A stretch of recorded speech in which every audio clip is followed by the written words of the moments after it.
This video shows how to calculate and classify the effect size Eta² or F for a mixed ANOVA in SPSS. First of all, you can check the box Estimates of Effect Size under the Options button in the dialog box where the mixed ANOVA is defined in SPSS. An additional column is then added at the end of the relevant result tables when calculating the mixed ANOVA. It is called partial Eta² and is calculated regardless of p-values. The partial Eta² is the variance explained only by this factor. This means that the total explained variance is adjusted for the variance explained by other factors. First of all, if an interaction is observed, you focus on the effect size for the interaction. In my example, the partial Eta² for the interaction is 0.06. The effect sizes of the within subjects and between subjects factor would be 0.06 and 0.27 respectively in my example. The partial Eta² can be used for a priori power analyses, but a transformation to F is also possible, especially for reasons of classification with, for example, Cohen 92. Eta² can be converted to F using the formula given in Cohen 1988, page 284. The Eta² of my interaction effect would be 0.254, rounded accordingly, and would be just above the limit of a medium effect according to Cohen 92, page 157. Comparisons of Eta² with similar studies or research field specific thresholds should be preferred over Cohen 92.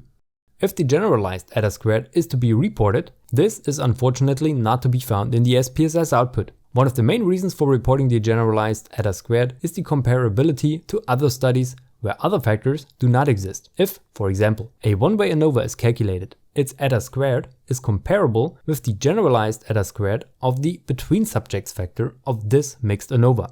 The calculation of the generalized Eta² is presented and discussed in detail for the first time in Olenek 2003. Here is a small overview I created based on this. The sum of squares can be found in the first column of the respective variables in the SPSS output.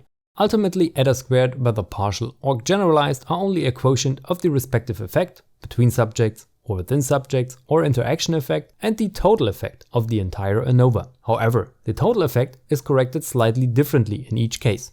As we can see here, the generalized Eta² for the within subjects effect is the sum of squares of the within subjects factor divided by the sum of squares of the within subjects factor plus the sum of squares of the errors for the within subjects and between subjects factors. Illustrating this using numbers from my example, we would calculate the following.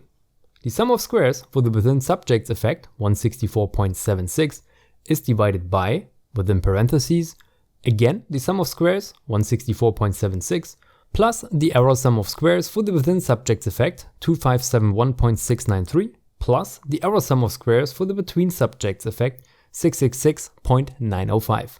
The result is a generalized Eta² of 0.0484 for the within subjects effect. To help you understand the calculations, I have also put this Excel document on my homepage where it can be downloaded. After all the calculations are done, I can report the results of the mixed ANOVA as shown in the following video.